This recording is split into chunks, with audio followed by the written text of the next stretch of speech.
Today we have a news story to talk about that, while not super surprising, I do think it's pretty interesting and it's going to lead to more, I think, very interesting conversations.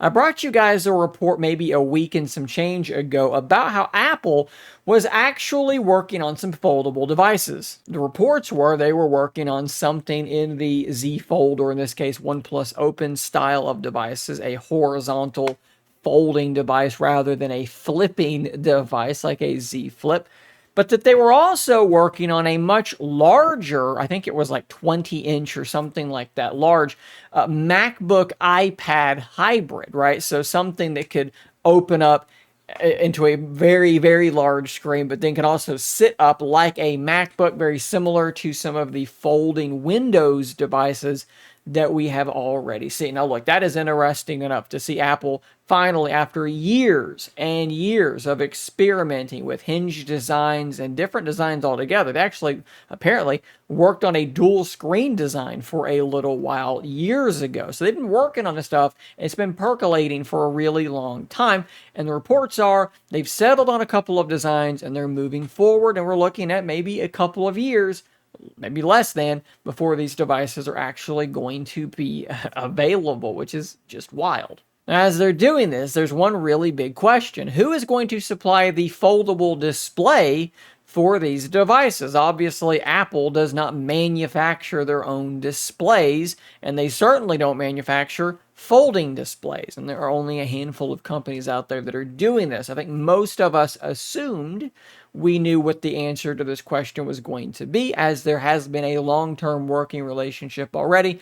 And today we do have the report that confirms this. Now, this actually comes from DigiTimes Asia, but this is behind a paywall. So we're going to look at the write-up that Sam Mobile did, where apparently, statement is, Apple has signed a deal with Samsung for these foldable displays. So as this article says, the details of this contract are unknown. However, the source, citing supply chain sources, says Apple has struck an agreement with Samsung Display for the development of foldable devices. And again, this isn't necessarily like a surprising thing.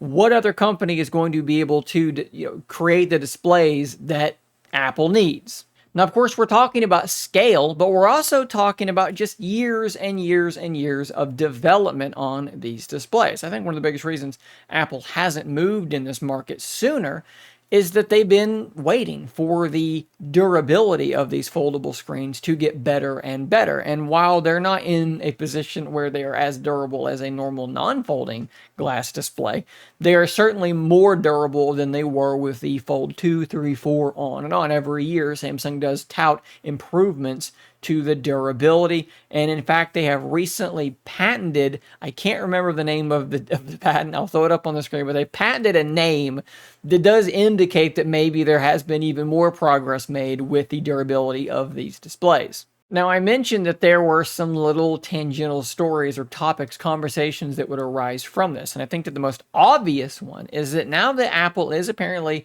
this is being reported by multiple sources in multiple ways, that they are truly about to launch some sort of a folding screen device after years and years and years of hearing from Apple users, from iPhone users, that these foldable displays aren't good, that these foldable devices are useless, that they're too fragile, that they're going to break. Well, now they're going to be literally using Samsung's displays.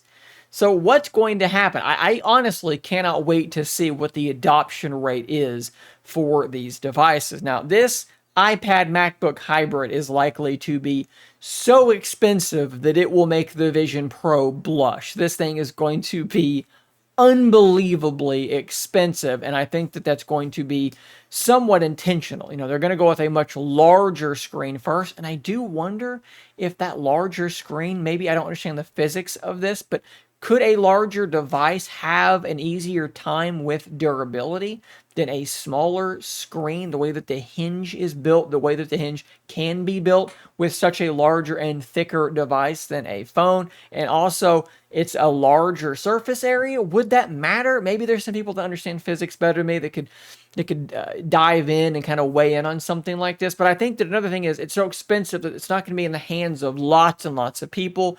So if there's problems, they can take care of it, and it's not really going to be as big of a story as if they launch, an iPhone opens up into a little iPad mini and millions of people end up with them, and a lot of them are breaking. I hope that makes sense. But maybe a year later, there is going to be that foldable iPhone. And at that point, how much will the perception have changed for Apple users? Will they have gone from these foldable devices aren't good, they're too fragile, they're going to break, on and on and on, to, hey, these things are actually really cool and maybe I want to buy one?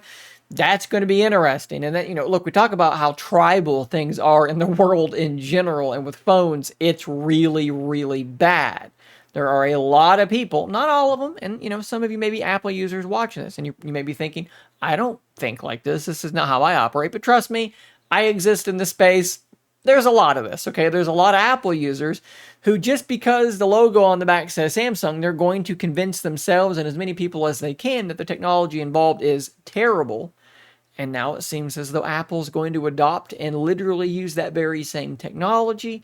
So how will their minds change? Will their minds be able to change? Will they suddenly decide that now that Apple's doing it, it must be better, it must be okay? I think this is going to be absolutely fascinating to watch play out. And of course, it will also likely be an extremely toxic conversation. At any rate, guys, I will drop a link to the article in the description down below in case you want to check it out and read it for yourself. Things are going to get very, very interesting in the foldable phone, foldable device world very, very soon. And for those that think that, these things are just going to go away, I remember, 3-4 years ago that folding phones were going to be the next 3D TV. They were going to be a flash in the pan, and then they were going to be gone. That's clearly not the case. They may never reach market share where they have the majority. They will always be a niche market, but they're absolutely not going away anytime soon. And Apple, I think, is going to probably make the biggest push of anyone possible towards making these devices mainstream. And it is just around the corner. Like I said, very, very interesting times ahead. Let me know in the comments down below what you think about this. How big of an impact is Apple going to have? And if Apple's impact is big and people really start to trust these devices, how big of an impact does that then have on Samsung? Because they make the displays. Does that then aid the confidence in Samsung foldable devices as well? You can see what I mean. Lots of angles to cover this thing from. Hit that subscribe button before you go. I'll see you on the next one. And until next time, stay nerdy, my friends.